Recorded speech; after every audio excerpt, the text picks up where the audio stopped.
What are you doing, Corey? We're gonna test the turn assist. Turn assist? Yes, turn assist. That's with the Tazer JL Mini.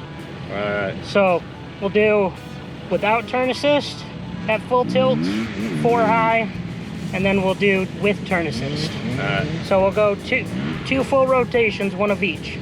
Nice. See, my Jeep's in the back. But this is the Rocksteady channel. So there you go.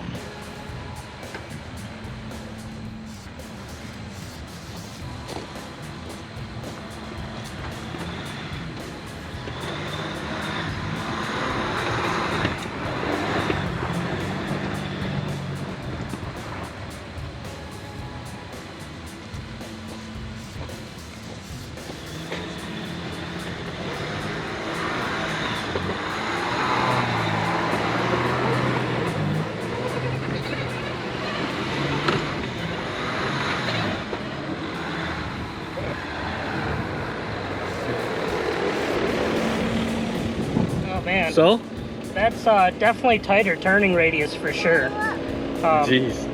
So I can see all your front end is just moving. granted, it's not flat, and it's definitely made for things like trails and stuff like that where I need that extra little oomph. Yeah. But you can definitely feel it, and we'll have some drone footage in there too. So Yeah. that'll definitely be nice to have on the trails. Heck yeah.